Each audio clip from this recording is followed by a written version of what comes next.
बिस्मिल्लाहिर्रहमानिर्रहीम। अस्सलाम वालेकुम। मैं हूं गुलफाम चौधरी। आप देख रहे हैं मेरा फेसबुक पेज और यूट्यूब चैनल। पाकिस्तान की सियासत में अहम तरीन डेवलपमेंट हो रही हैं और मुसलसल डेवलपमेंट्स मुतवक्के हैं। यकीनी तौर पर जो पाकिस्तान के हालात हैं वो यकसर बदलने जा रहे हैं और बड़ी बड़ी तब्दीलियाँ मुतवक्के हैं। इस हवाले से हमारे साथ मौजूद हैं सिद्दीक जान साहब। उनसे जानते हैं क्या डेवलपमेंट हुई हैं, पहले उनकी बात सुनते हैं फिर उस पर बात करते हैं। जस्टिस सैयद मसूली शाह साहब और जस्टिस अकील अब्बासी साहब ने तौहीन अदालत के अहम केस का फैसला महफूज कर लिया है, लेकिन इसका जो फैसला आएगा वो सुप्रीम कोर्ट से आने वाली सबसे बड़ी खबर होगी। और जो इंदिया जजेस देकर गए हैं उस इंदिया के मुताबिक तो जजेस ने यही कहा है कि वो ये मामला फुल कोर्ट के लिए चीफ जस्टिस पाकिस्तान को भेजेंगे। अब देखना यह है कि वो क्या उसमें लैंग्वेज यूज करते हैं, वो उसमें क्या किस तरह क्या उसमें क्या डायरेक्शन देते हैं, रिक्वेस्ट करते हैं या कहते हैं कि चीफ जस्टिस इसको कंसीडर करें। ये देखना होगा क्योंकि ये पॉइंट सेटल हो चुका है जिस पॉइंट में ये कहा गया है कि मामला फुल कोर्ट के लिए कमेटी को नहीं भेजना, चाहे वो जो याही अफरीदी साहब, मसूली शाह साहब या अमीनुद्दीन खान साहब वाली कमेटी है या दूसरी जो आईनी बेंच वाली कमेटी है जिसमें अमीनुद्दीन खान साहब हैं, जिसमें मोहम्मद अली मजहर साहब हैं और जमाल खान मंदुखेल साहब हैं। इस पॉइंट को इस्टेब्लिश कर दिया गया है कि जो फुल कोर्ट बिठाने का इख्तियार है वो चीफ जस्टिस पाकिस्तान जस्टिस याही अफरीदी के पास है, क्योंकि फुल कोर्ट हर वक्त मुयसर होती है, अवेलेबल होती है, मौजूद होती है, सिर्फ उसको कन्वीन करना होता है। तो बेंच जो है वो तश्कील देना कमेटियों का काम है, लेकिन फुल कोर्ट बुलाना बिठाना ये काम है चीफ जस्टिस पाकिस्तान का। और जजेस ने बड़ा वाज़ेह किया है कि वो क्यों इस मामले को इस हद तक लेकर जा रहे हैं। एक और जो बहुत बड़ी चीज़ सामने आई है वो आई है जो एडिशनल रजिस्ट्रार नज़र Abbas judicial additional registrar judicial नज़र अब्बास जिनको से हटाया गया है, उनका जो जवाब है उसकी अभी तफसीलात सामने आना बाकी है। लेकिन जस्टिस अकील अब्बासी ने बहुत बड़ी बात बताई है, ऑब्जर्वेशन दी है ओपन कोर्ट में, जब उन्होंने बताया कि जो एडिशनल रजिस्ट्रार जुडिशल है वो ये कहते हैं कि उनको कुर्बानी का बकरा बनाया गया है। उन्होंने तो सिर्फ ये मामला जो जुडिशल ऑर्डर के बाद था वो कमेटी को भेजा था कि वही बेंच तश्कील दे दें जो बेंच पहले ये केस सुन रहा था, लेकिन उन्होंने ये नहीं कहा था कमेटी को या अफरीदी साहब को या अमीनुद्दीन खान साहब को कि आप ये केस इनसे लेकर मंसूली शाह साहब से, आयशा मलिक से, इरफान सादत खान से लेकर और आईनी बेंच को भेज दें। ऐसा उन्होंने नहीं कहा था। ये बहुत बड़ा इंकशाफ था। और देखें याही अफरीदी साहब के लिए बड़ी मुश्किलात हैं। अगली वीडियो में इस स्पेसिफिक मामले के ऊपर अगर मजीद तफसीलात आती हैं नज़र अब्बास साहब वाली तो बताएंगे। देखें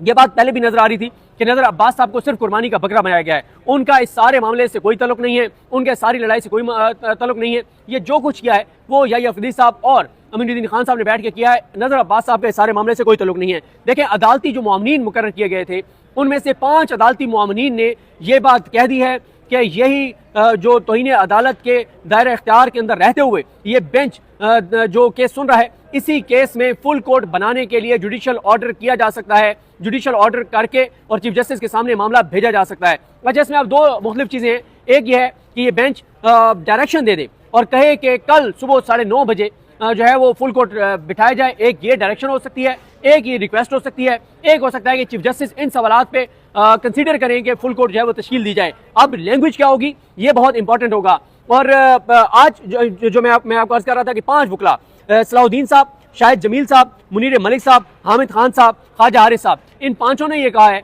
कि मामला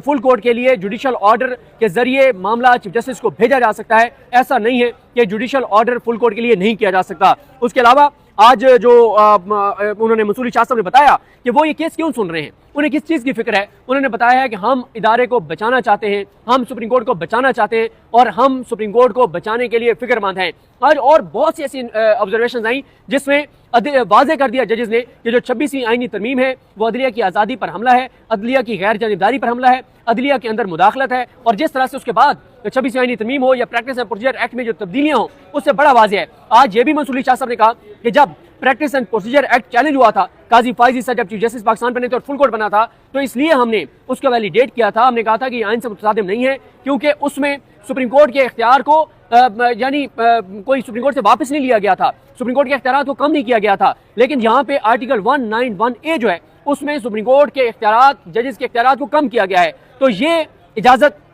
नहीं दी जा सकती कि सुप्रीम कोर्ट के इख्तियारात को कम किया जाए। दूसरा जो मसूली शाह साहब ने कहा कि दुनिया में कोई एक मुल्क ऐसा बता दे, दुनिया का कोई एक ऐसा आइन बता दे जहां पे एग्जेक्टिव को ये इख्तियार दिया गया हो कि वो अपनी मर्जी के जो है वो बेंचेस बनाए। और फिर उन्होंने जो जजेस लगाए जा रहे हैं उस पर भी उन्होंने सवाल उठाए और उन्होंने एहसन भून साहब को कहा कि आपकी मर्जी के सारे जज आ रहे हैं। और उन्होंने एहसन भून साहब को कहा कि जिन जजेस के नाम जब क्योंकि वो हुआ ये था कि एहसन भून साहब ने कहा कि आप जो है वो बैठ रहे हैं उसके अंदर जो कमेटी है प्रैक्टिस एंड प्रोसीजर की, रेगुलर कमेटी, उसमें आप बैठते हैं। उन्होंने बैठते तो मैं जुडिशल कमीशन ऑफ पाकिस्तान में भी हूँ, लेकिन उन्होंने ब्रेक के बाद भी ये बात कही कि आपकी मर्जी के जजेस आ रहे हैं, आपकी साइड के जजेस आ रहे हैं, आपके जजेस आ रहे हैं। ये बात मंसूर अली शाह साहब ने उनको कही। उसके बाद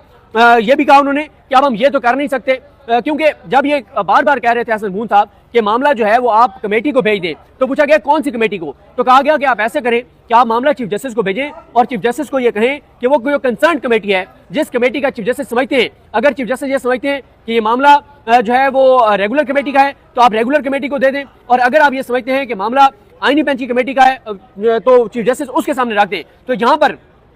अकील अब्बासी साहब ने कहा कि देखें दोनों कमेटियां अपना फैसला बता चुकी हैं, यानी जो रेगुलर कमेटी है उसमें याहिया अफरीदी साहब और अमीनुद्दीन खान साहब बैठ के बता चुके हैं ये केस हमारा नहीं है, ये केस आईनी बेंच का है, और आईनी बेंच की कमेटी ने भी कहा कि हाँ ये हमारा केस है। तो दोनों कमेटियां तो फैसला बता चुकी हैं। तो मंसूर अली शाह साहब ने कहा कि क्या आप ये चाहते हैं कि हम दोनों कमेटियों का मुश्तरका इजलास बुला लें, और साथ ही मंसूर अली शाह साहब ने बार बार कहा कि मामला फुल कोर्ट के सामने भिजवाने में मसला क्या है, सबसे बड़ा फोरम वो है, ये जो मसाइल हैं ये रोज उठेंगे, ये इशूज रोजाना आएंगे, रोजाना बेंचेस के अंदर मसले होंगे, और जिस तरह से हमारे बैंक से जुडिशियल ऑर्डर के बावजूद केस ट्रांसफर किया गया ये रूटीन बन जाएगी। एक बहुत सबसे आज बड़ी जो ऑब्जर्वेशन थी मैं समझता हूँ वो ये थी जब मंसूर अली शाह साहब ने कहा कि हम जो कमेटी के मेंबरान हैं उनको तौहीन अदालत का नोटिस कर सकते हैं, यानी मंसूर अली शाह साहब ने कहा कि हमारे पास ये इख्तियार है कि हम जुडिशियल साइड पर बैठ के chief justice Pakistan justice Yahya Afridi और जस्टिस अमीनुद्दीन खान जो आईनी बेंच के नून लीग के सिलेक्टेड सरबराह हैं और नून लीग के सिलेक्टेड याहिया अफरीदी साहब भी चीफ जस्टिस पाकिस्तान है, तो उन्होंने कहा कि हम चाहें